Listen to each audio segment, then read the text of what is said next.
I still remember the heat that day, a thick Miami air that felt heavy on your skin, the smell of charcoal and lime from the grill cutting through the backyard.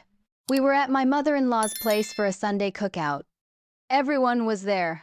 Cousins, aunts, kids running barefoot, and my husband Daniel in his element, laughing by the grill like he belonged to a family that actually liked him.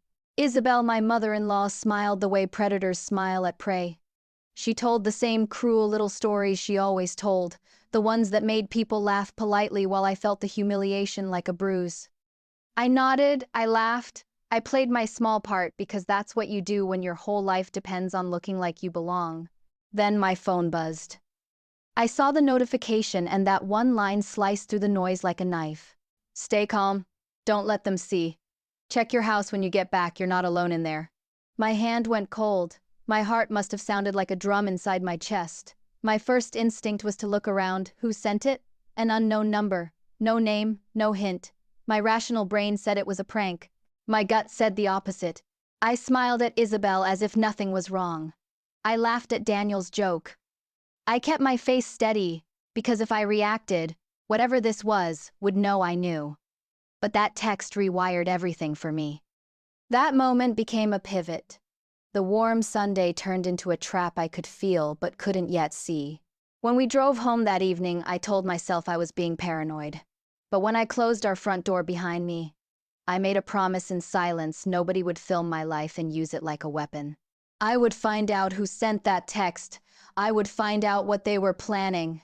And that promise pushed me to do the one thing I'd been avoiding. Look, before I tell you everything I found, you need to know who I was. My name is Mariana Cruz. I was 32, working night shifts as a nurse downtown. I grew up in Little Havana, the kind of neighborhood where everyone knows your abuela's name and your grandfather's story. I worked, saved, and married Daniel because for a while he seemed like a safe harbor. But his family, that was another world. Beautiful tile floors, pearls, country club birthdays, my accent, my laugh, my plain dresses. To them I was loud and unpolished. They called me too emotional. They called the way I raised my voice dramatic.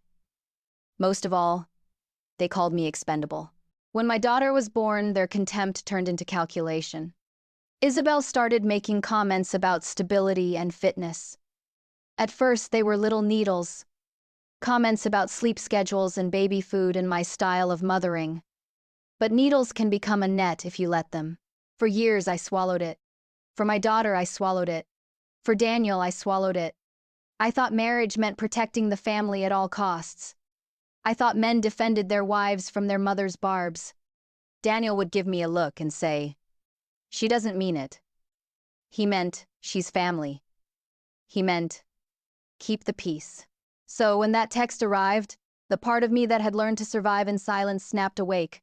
If they were trying to build a case against me, if that was their plan, then every polite smile I had ever offered had been feeding them. I went to bed that night with a list forming in my head. Check the nursery monitor, the smoke detector, the decorative vase in the living room. Look where they think women don't look. Because if they'd been planning this, there would be breadcrumbs. I told Daniel I was going to fold laundry. He kissed the back of my neck and said he'd be in the shower one more minute. He had no idea I was not going to the laundry. In the living room, I moved the expensive vase Isabel loved, the one she put in a place meant to be admired, not inspected. There was a tiny red glint behind it. My fingers trembled when I brushed the dust away. It was a lens smaller than a dime. I checked the smoke detector in our bedroom. Another lens, perfectly hidden in plain sight. My hands felt clumsy as I unscrewed it. I lifted the nursery monitor and the back had been swapped, its wiring redone to hide a micro camera. I thought about calling the police then, but something told me to wait. If I called them now, I might lose whatever evidence was stored on those devices. I took photos with my phone, slow and methodical like an investigator, cataloging every angle and every device. I noted timestamps. I wrote down the types of hardware like I was cataloging trophies. And then, in the corner of the nursery, I found a little slip of paper wedged under the mattress pad. A child's scribble, but someone had written a phrase in a grown-up hand. "Keep her quiet, build the case." That line changed everything from suspicion to accusation. This wasn't a random invasion. This was planned, methodical, surgical. I sat on the floor and felt the house tilt. For the first time in months, maybe years, I thought of leaving that night. But there was my daughter's crib, my daughter's soft breath through the baby monitor down the hall. Walking away would feel like abandoning her to the same people who thought she was a prop. So I did the only thing I thought would hold them accountable. I began to collect what they had collected. I brought one of the devices downstairs and waited until Daniel left for work. That night, while he slept with the careless confidence of someone who didn't expect the truth to have teeth, I slipped into his study. His laptop was open. I moved it like a perpetrator in a movie. Hands shaking. Heart loud enough to betray me. A single folder blinked on the desktop. Backup, MC. My chest felt tight. I clicked. There were videos, named like dates and rooms, living room. 713. MOV. Bedroom. 705. MOV. Nursery. 714. MOV. My stomach curled when I realized they'd been recording for months. When I finally confronted Daniel the next day, his eyes didn't meet mine. He said, quietly, "My mom was scared. She said she needed proof that you weren't stable." His voice was flat. He sounded like a man telling himself excuses. "Proof," I said. "Proof of what? That I cry at night? That I get tired? That I'm human?" He didn't answer. He said, "I thought if I had the footage, I could stop her. I was trying to control the damage." Control. The word tasted like bile. It wasn't protection. It was complicity. That admission was worse than the camera itself. The betrayal that cut deeper than any lens was that the person I trusted most had been part of their plan. He had turned our home into a stage and handed the footage to the spectators. I remember looking at him and feeling nothing. Not shock, not the hot anger that usually took me over. It was a slow, cold calculation. They had underestimated me. They had assumed the silent wife would remain silent forever. They had never guessed the quiet woman could build an explosive. I didn't howl, I didn't throw dishes, I moved like someone who had been preparing for this moment without even knowing it. The nurse in me became an investigator. I made copies. Multiple copies. I took memory cards from hidden cameras, slipped them into envelopes, and hid them in shoeboxes and false containers. I cataloged each clip. Time, room, what was in the video. I made digital backups on an external drive I kept in a public storage locker under a false name. At night, when the house was quiet and my daughter's breathing was steady, I watched. I watched myself on these tiny screens, the woman folding laundry, me crying on the kitchen tiles after a double shift, me speaking quietly into my phone to my therapist. I watched the moments that were mine alone, harvested without consent. After the first hour of reviewing, my stomach turned when I noticed something out of place. One clip was edited, the pauses chopped, the context removed. They had taken my quiet confession to my therapist and clipped it to make me look unstable. To build for a jury the "I'm not fit" narrative. That was the second kind of violation, fabrication. Not only were they watching, they were manufacturing evidence. That realization changed the game. This wasn't garden variety cruelty. It was premeditated legal warfare. At 3 in the morning, I found a folder labeled Nursery, Notes. Inside were typed scripts, lines meant to be said at certain times, phrases to elicit a reaction, prompts for a child to say things casually during visits. Whoever wrote those notes had been coaching someone, probably my daughter's grandmother. I felt a heat rush up my body that had nothing to do with panic. It was anger so pure it steadied me.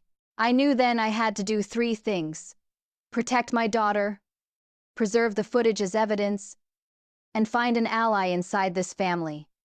Because this was bigger than me versus them, it was me against a plan. I quietly started to test their weakness. I invited only a handful of relatives over for a small dinner. I watched how they moved, what they said when they thought I wasn't paying attention. In the crowd, I noticed Lucia, Daniel's younger sister, sitting at the end of the table, picking at her food like someone carrying a secret too heavy to put down. Lucia had always been the quiet one, the one who looked like she didn't matter. But that night her eyes kept darting to me, like she wanted to speak but feared a blowback. After everyone left, Lucia came over, hands shaking. She asked if she could talk. We sat at my kitchen table and she told me things that almost broke me. She said, "I can't stay quiet anymore." I thought it was small at first, cameras in the hallway, stuff like that. But then, I saw what they were doing. Mom was editing. She wanted you to look unstable. She slid a flash drive across the table. "I'm terrified," she whispered. I kept copies. I signed in and out of Mom's accounts when she was asleep. I don't want to lose support, but I can't let them hurt you or my nephew. That flash drive was the second reveal. It contained emails from Isabel planning the surveillance, notes on dates to provoke, and a forwarded message to Daniel's father about building a case. Those emails had timestamps older than the first memory card files. This proved the surveillance had been thoughtfully planned. I cried then, not because I was weak, but because the map of their treachery was now clear in my hands, and because for the first time I had proof that someone on the inside was willing to risk everything to trust me. We made a plan. Lucia would stay off our social feeds. She'd be the quiet witness. I would call a lawyer. We would build an airtight legal record. But first, we needed to bait them. We needed to make them show their faces full on so there could be no denials. A month passed. I kept working nights, watching footage in stolen hours, meeting with a lawyer in a private office downtown. We filed motions and secret requests for forensic analyses, a quiet protection order to restrict Isabel's contact with my daughter until further notice. Everything needed to be done carefully. Public exposure without evidence would be laughed off. Evidence without a plan would be squandered. I invited the family to a small birthday party for my daughter, low-key, sentimental, the kind of scene that would normally make Isabel beam. I set things in motion under the most innocent pretense. Balloons, cupcakes from the bakery, a small playlist of lullabies. But behind the scenes, my plan was technical, surgical. I hired a freelance AV tech, not flashy, just someone who knew how to run a projector and had a steady hand. I told him I needed a slideshow for family memories. In reality, the slideshow would be our hammer. The week before the party, I had to do something I never imagined. Ask my daughter's best friend's parents if she could spend the weekend at their house. I watched Daniel's face when I proposed the idea. He looked relieved, the absence explained away as sleepover fun. He didn't know why I needed her gone on the day of the premiere. He didn't know the real show. On the morning of the party, I felt like a tightrope walker. Everything had to go exactly as planned. One loose string and the narrative I'd built would unravel. My hands trembled as I loaded the files onto the flash drive the AV tech would plug into the family television. As guests filed in and bottles of sparkling juice were popped, I moved through the house with the calm of a woman who had rehearsed 1,000 times in her head. My pockets were full of memory cards. My face was expressionless, but my whole body thrummed with a fierce expectancy. When the cake was being cut and the children were singing, I stood up, made a small speech about gratitude, and said, "I want to share some memories." I handed the mic to the AV tech and gave him the nod. The room dimmed.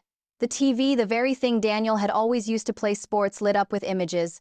Only this time it wasn't our daughter blowing out candles. It was footage of me, private, unguarded, intimate, played without any filters. Clips of me folding laundry at 2 a.m., me crying on the kitchen floor, a close-up of me telling my therapist, softly, that I felt gaslit.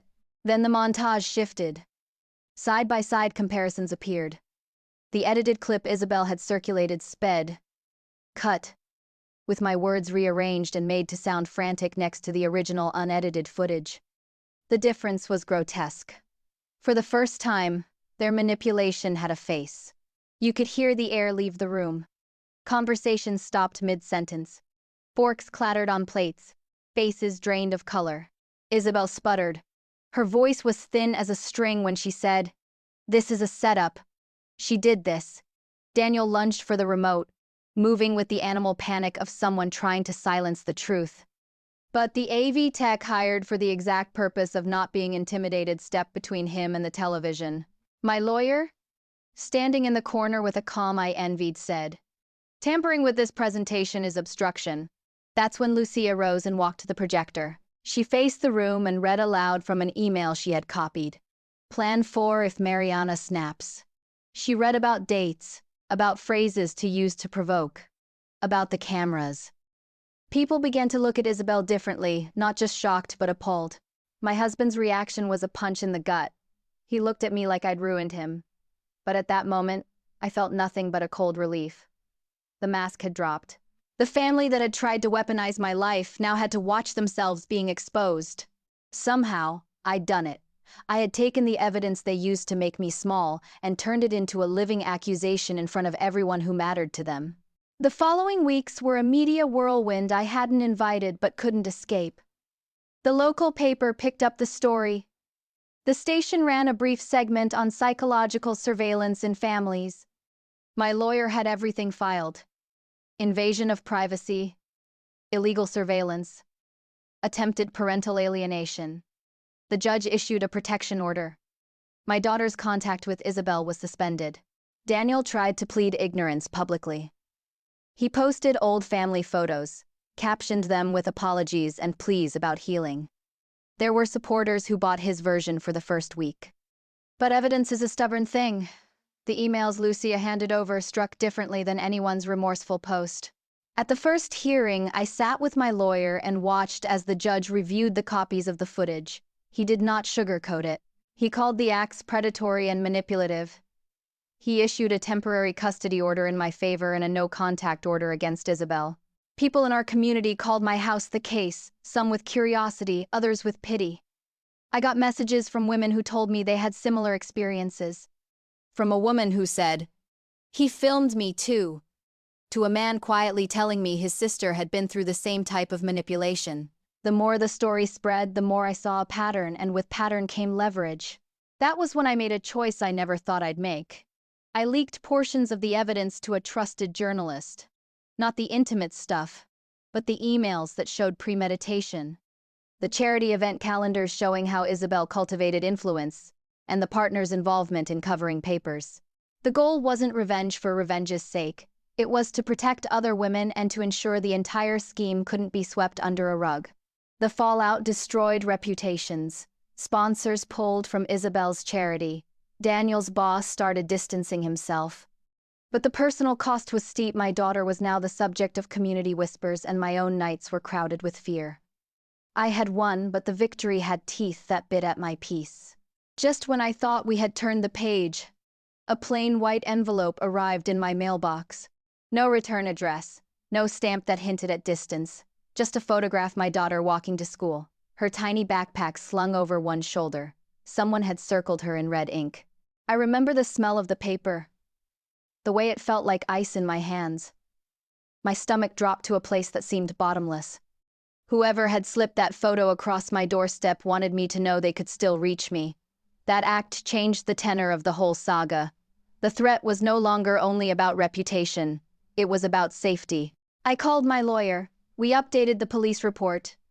The police took the envelope, photographed it, looked serious, and then told me something I half suspected. Tracking a disposable burner or an anonymous drop-off is hard. Burners are disposable. Footsteps leave. But the message was clear. The people behind this didn't quit. They learned to pivot. I retraced our steps.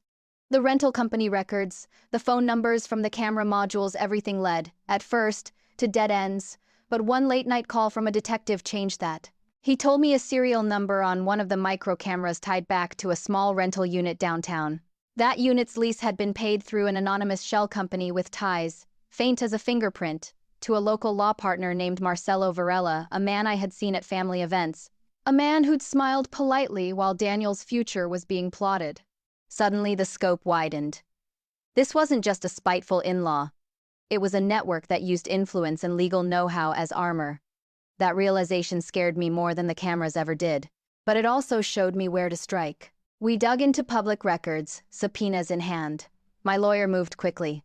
The rental unit was leased under a name that had been used on and off for years. Megan Lang, a faded alias that, when traced, led to a paper trail of small fraud complaints in another state and a social media account that had been quietly scrubbed. The detective's search warrant hit like lightning. When they opened Megan's rental, they found equipment, dozens of micro cameras, notebooks with maps of my house, and photos printed and circled. There were also notes with names: the partner Marcelo, a contact at the real estate office, and a list of dates. Megan turned out to be more than a stranger. She was a person with a history of being quietly contracted by people who wanted to manipulate others. She had a past record for identity fraud and for working on private investigative tasks. The list we found in her apartment connected the dots between the in-laws, the law partner, and the serial surveillance. The news of the raid hit the airwaves. This time it wasn't a dry court filing, it was real. Physical evidence shown in bright daylight. Photographs of the gear were published. The partner, Marcelo, was suspended pending an ethics inquiry. The firm that had protected them for years suddenly became a liability in every boardroom they'd ever entered. We pushed for criminal charges, illegal surveillance, stalking, conspiracy to commit invasion of privacy, and the indictment came. Isabel and Marcelo were arraigned. Daniel faced charges as an accomplice.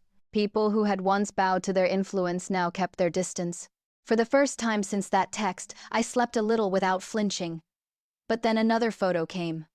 Another sign someone wanted me to feel watched.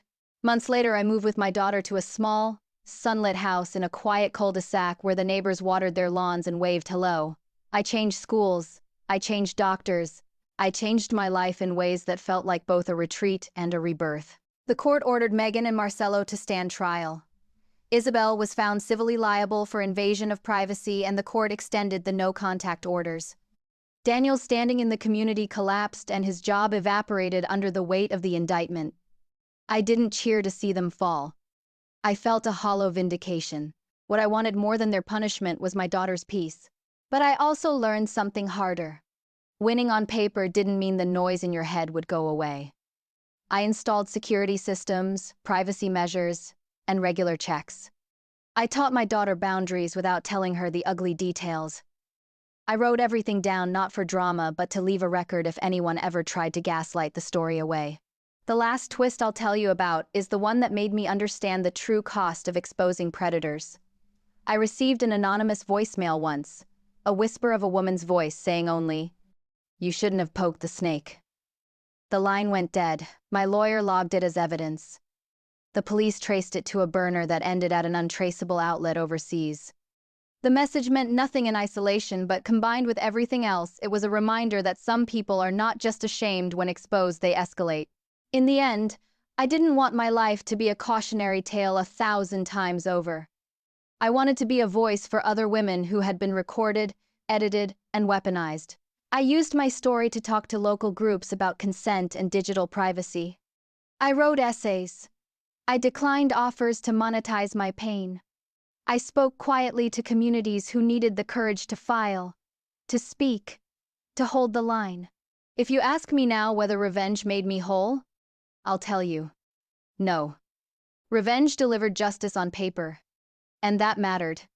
But what rebuilt me was quieter: the small mornings when my daughter smiled without worry, the nights I slept in a house where the windows were just windows, and the knowledge that I had stood up when a family tried to erase me. That white envelope, the last photograph tossed at my door, I still keep. Not as a trophy, but as proof that the world is messy and sometimes cruel. I keep it to remind myself that peace is an action, not an accident. I keep it to teach my daughter how to protect herself, not by fear, but by preparedness.